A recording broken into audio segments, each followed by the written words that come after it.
Dr. BCW. Welcome to Beyond Clinical Walls. I am so excited today to introduce you to my guest, Alexandra Carter. She is a clinical professor of law and the director of the mediation clinic at Columbia Law School. She is a world-renowned negotiation trainer for the United Nations, Fortune 500 companies, U.S. courts, and federal agencies, and more. In 2019, Professor Carter was awarded the Columbia University Presidential Award for Outstanding Teaching, Columbia University's highest teaching honor.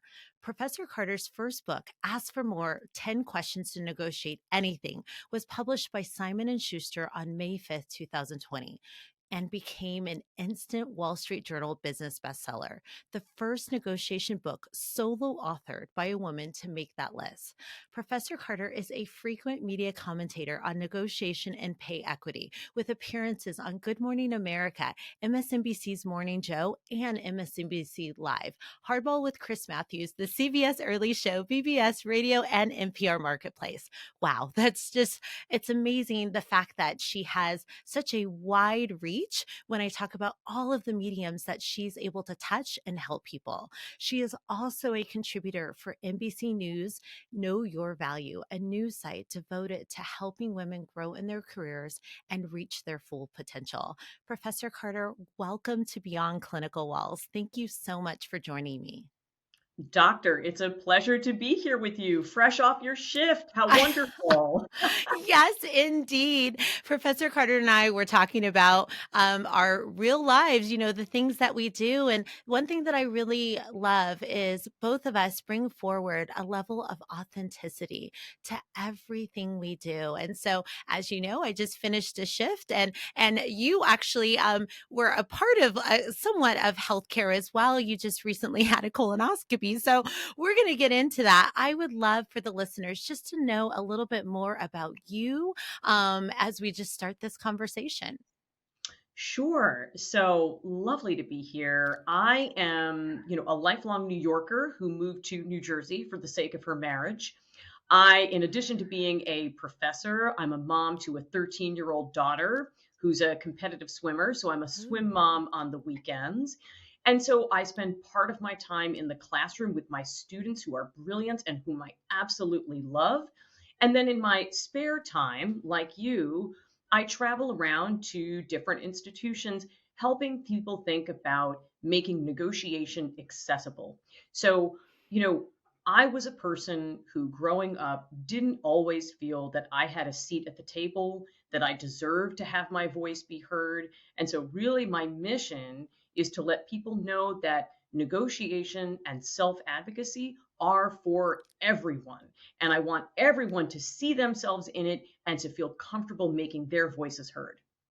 When we talk about advocacy and really being able to increase accessibility, we are intertwined in so many different ways because the big piece is you can have information, but if you can't access it or know what to do with it, you really aren't able to move that needle in whatever, area that you're trying to achieve or goal and so forth. And so the fact that you are traveling, really helping institutions, different groups be able to share, how do you put such an important piece that is a part of everyday life and everything that you do, how do you put that forward? How do you really implement it so you can have, whether it's your health, whether it's your career, which we know are intermixed, how do you put that forward? And so I am so excited just to have you and talk more. So we're going to kind of circle back into health and negotiation and just careers and being a mom and so forth. And so I would love for the listeners first to just know a little bit more of why you do what you do. We talked about what you do, but where does that come from? Where does that, drive and passion live? It's so interesting. I was thinking back even to childhood and thinking about, during high school as a teenager, the things I loved to do. And one of the things I enjoyed doing was speech and debate. I was that kid in high school, loved like writing my own stuff and delivering it. I was actually quite socially shy and awkward outside, outside of that. But when I had something to say, I found that I felt very comfortable speaking up. But my best memory from high school actually wasn't going and winning a trophy for speech and debate. It was coaching a friend of mine who said I could never do that. I'm too shy. People won't listen to me. And I said they will, and watch them. And we worked together, and she got up and did it. And that's when the joy that I felt in that moment, I thought, I need to get into some kind of profession where I can be coaching the greatness that I see in others out of them and helping them to see it as well. And so as I got through into college and then into law school, I discovered this field called mediation, where even as a lawyer, you can help people who are in the midst of really difficult conflicts hear themselves and speak their voice and find a way to resolve it that feels true to them outside of the court system. It feels subversive, almost like I'm entering these legal spaces, but I'm helping people figure out their solution and their voice. And that brought me all the way back to high school when instead of me doing the talking, I would love to coach other people so that they can say what they need to say.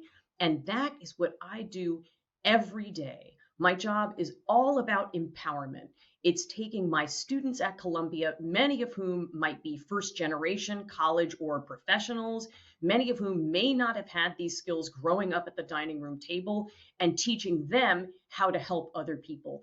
And simultaneously, then on the other side of the table, these folks coming through the court system who really may have felt totally disenfranchised by a lot of systems out there in their lives, and they're expecting us to take their power.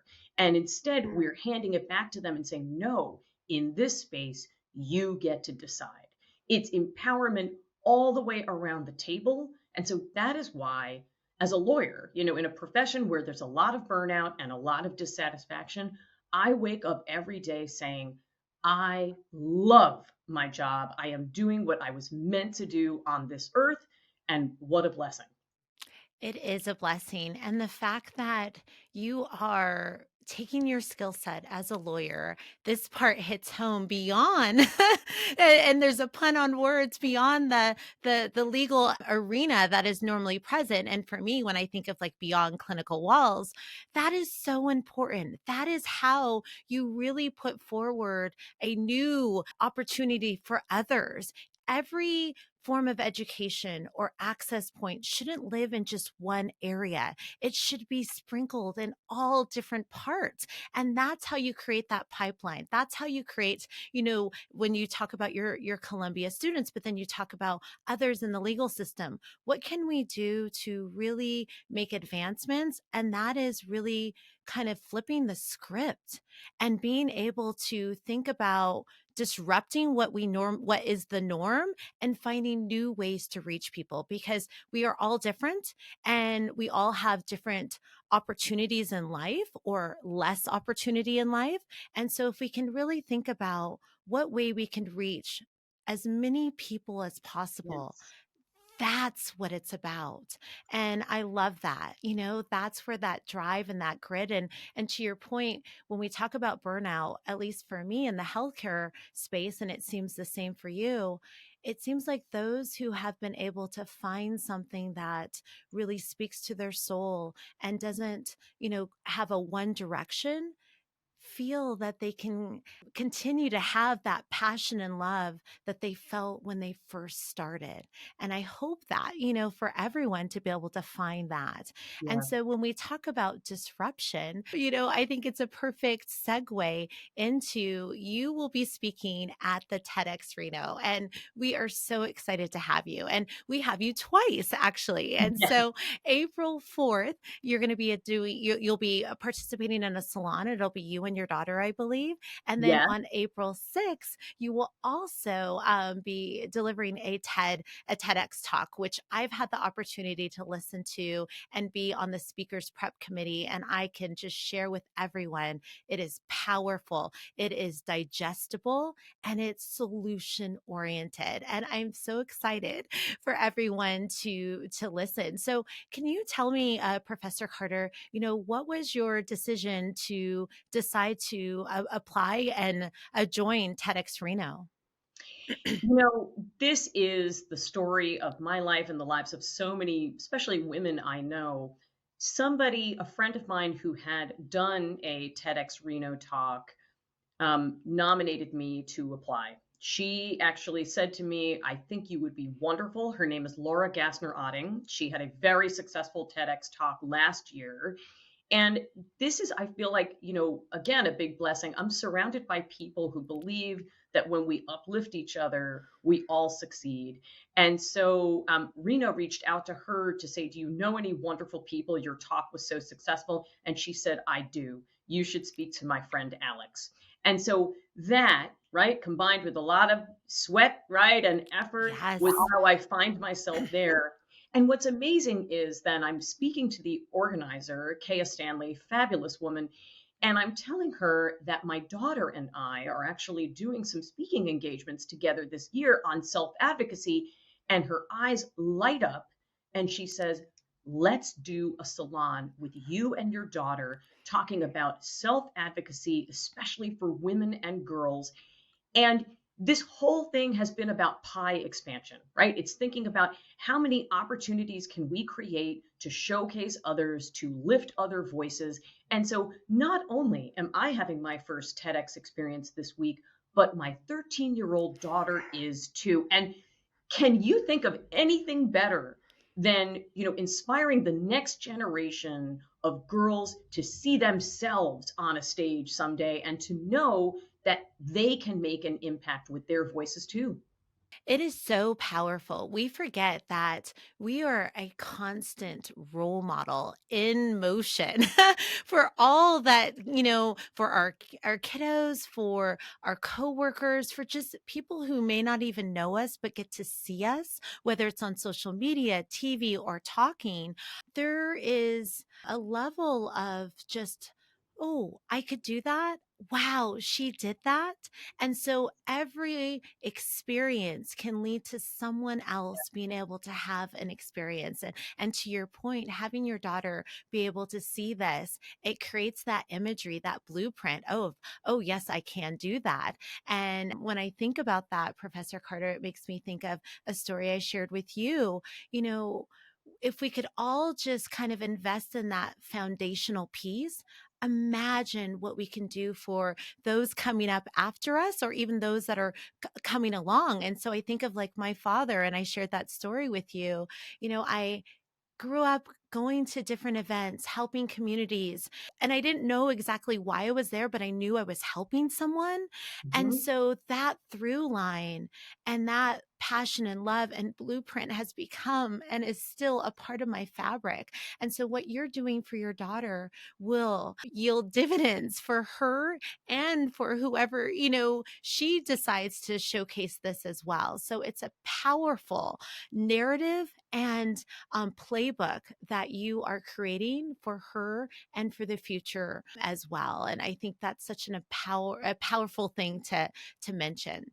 The other thing I wanted to highlight, when you and I were talking about advocacy, and Mhm. we were talking about how it really does cross pollinate. It can be whether it's in the workspace, whether it's in the home, it's also in healthcare. And this is where you and I have so many synergies as well. And so, really talking about how people can stand up for themselves. And it's often in spaces that are very uncomfortable and Yeah. so forth.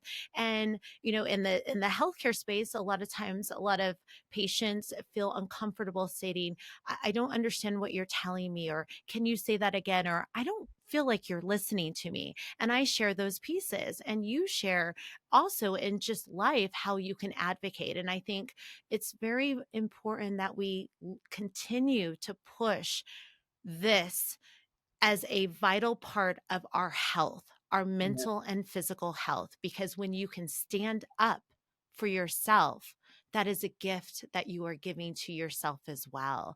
I would love for you to share, you just recently had a health experience, and I think this is a wonderful way to highlight the importance of this because you just went through this experience, and I think if people can hear that narrative as we talked about, kind of that role modeling and so forth, I think it might, save one life or make one person think I should get this done for my health. So can you share, what you just went through?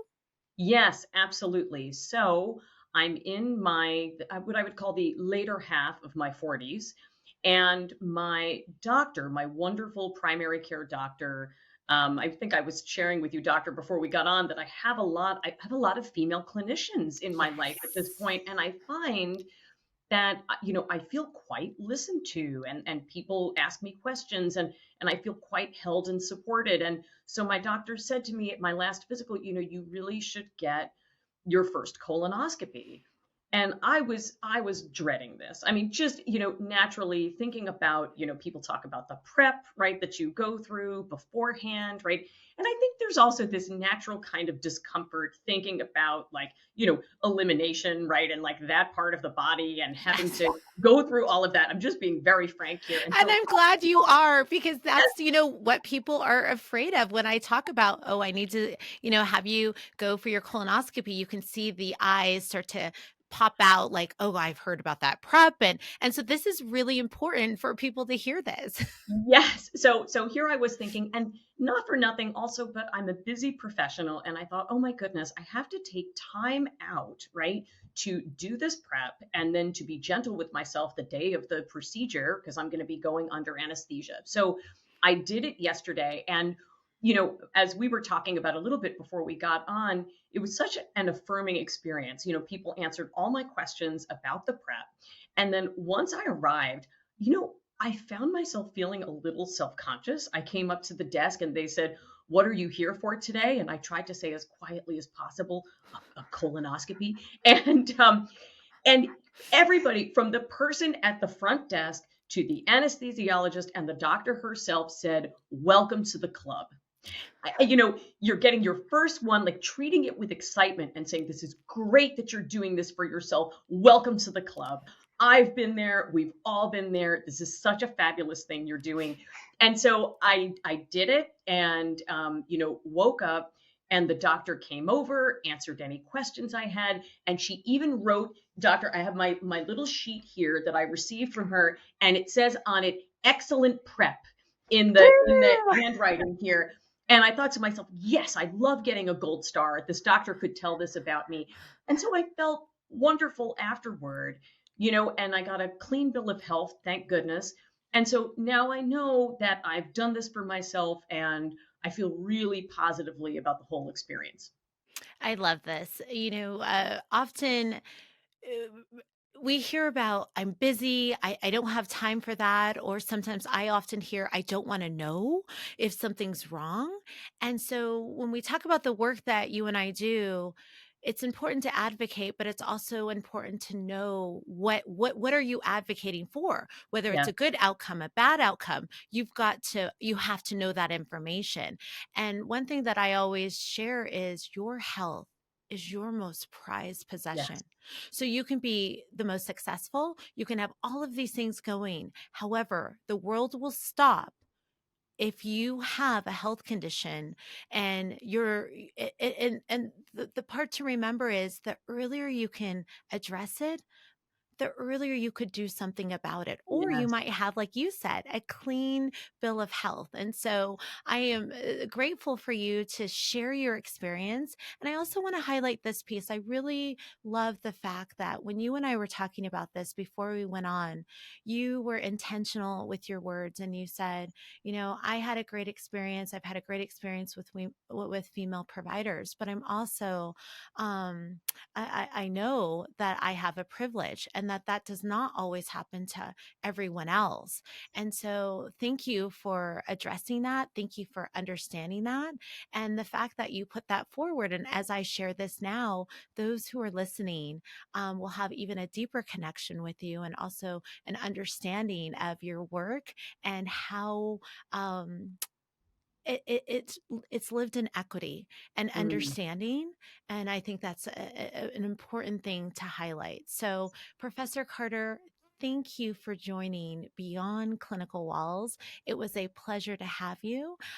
Is there anything as far as how can people reach out to you? Please feel free to share. Of course, they're going to check you out at TEDx Reno. I don't want to miss that. But let us please share with the listeners how they can find you and know more about your work. Sure. Thank you so much. It's been an honor. And thank you for reaching out to help promote, my TEDx talk and my salon with my daughter. I feel so uplifted by so many people. It's really incredible. So if people want to get in touch with me, my website is alexcarterasks.com. And you can find like free resources and lots of information about the work I do. I'm also on LinkedIn and Instagram every day. If you look me up, Alexandra Carter, you will find me. You can't miss me. I'm there every day posting motivational and inspirational content that, as you said, is rooted in equity, right? Because part of this is realizing that, yes, there are some things we all have in common, right? Our shared humanity. And we also always have different lived experiences. And I think that the beauty of our world is being able to truly see each other and all of each other, right? The things that unite us, the different experiences we have, and learning from those, I think, is really what is disruptive and breaks down those walls that you're working so hard to dismantle. I love that. Well, thank you again, Professor Carter, for joining me. Thank you for just really sharing your expertise, and from a personal and a professional level. This was a delightful conversation. I really encourage everyone to take the time to get to know her, check out her website, and so forth. This is Dr. BCW. As always, I always end my show with a level of gratitude. So thank you to everyone who took the time to listen to Beyond Clinical Walls. I am grateful. This is Dr. BCW. Thank you. Don't forget to subscribe and turn on notifications so you don't miss my next upload. And if you found this information helpful, please hit the thumbs up. It really helps the channel.